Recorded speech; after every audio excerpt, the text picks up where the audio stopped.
Hey everyone, so the term that I was assigned is GCSE, which stands for General Certificate of Secondary Education. So, what is GCSE specifically? GCSE are known as examinations that are taken by most students at the end of their compulsory school education. So, usually year 11 in Wales, Northern Ireland, and England. Scotland, on the other hand, has a different system. It's known as the standard grades, higher grades and advanced higher grades, and those are taken at different ages. But for our purpose, since we're going in England, um, the purpose of the GCSE is to provide a uniform framework. So when it comes to assessments, and students in all subjects are graded from A to G. A grade letter U can be given if papers are ungraded, and taking a GCSE, it's not mandatory, but it's up to school if students take the exam. So the types, there's 50 different types, and there are 14 vocational GCSEs, and they were introduced to replace the Part 1 of the General National Vocational Qualifications. Each GCSE subject is assessed by a formal examination or by coursework or a combination of both. They represent the stage for the national curriculum, and there's different tiered GCSEs, so they're known as higher or fundamental.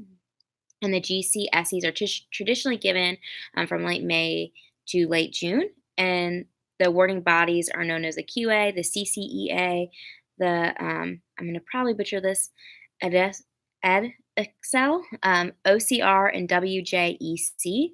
It's important to keep in mind that students study for this for multiple years. They even start studying in years 9 and 10. So it's taken very seriously in that sense in terms of preparation. Um, Also, keep in mind that there's been a lot of reforms to it. Um, and from like 1994 to 2017, students were able to get like a grade of A with an asterisk above it. So it's above a grade above an A. And it was seen as like the highest um, like end of the qualification. And something to keep in mind as well is that when it comes to statistics, what I found from research is just that they're seeing a large increase in separate sciences and a gap between boys and girls. So there's been an increase in terms of students taking like physics, chemistry, and biology, which didn't really surprise me since we've seen even in the United States this big push for STEM. But also the data is showing that more girls are taking the GCSEs compared to boys in these areas. And then in English, the proportion of students achieving a grade asterisk to a C has gone up by about 0.7% points. And in math, it's also increased by zero point 0.4 percentage points. But there's been a decrease in foreign language and in history and geography. And there's been an increase in religious studies, which I found interesting.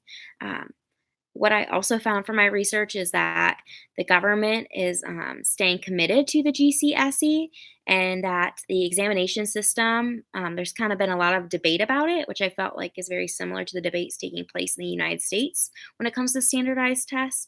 Some argue that the GCSEs are getting easier and not challenging students. And this is just coming from the fact that the pass rate continues to increase each year. Also, some arguing that it's not relevant to student learning and preparing them for the real world, which again, I feel like is a constant debate and argument here in the United States. And then lastly, I wanted to note on the artifact that I made you all on Canva, it says, I took a quote from a voice of a senior professional officer, Ian Toon, and he stated, what really frustrates teachers is that repeated interference from the government ministers, resulting in constant flux and moving goalposts. Education is not a game of football, it's a preparation for life.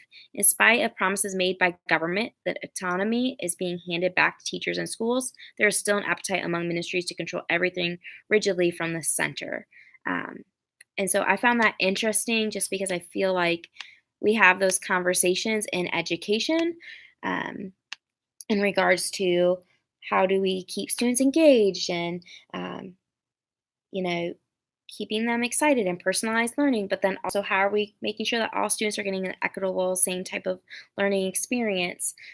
And so we've even seen that in my county in regards to the new push with the EL curriculum and the math curriculum, the fact that everyone's doing the same thing. um, And so that's constantly a debate as well. So I found just the overall certificate system a little bit similar to ours in terms of like we see that with our SAT and ACT.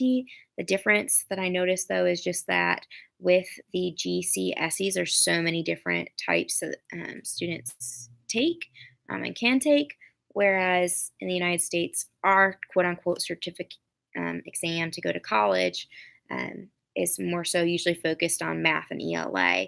And then ACT obviously has science proportion on it. But I just found it interesting that there was over 50 types and just the evolution of them over time. So I'm looking forward to learning more about it when we're in London and getting insight from the students and then as well as the parents and the teachers as how do they prepare because I feel like we can relate to that in our country. So I look forward to learning about the terms that you all got. And if you have any questions, let me know.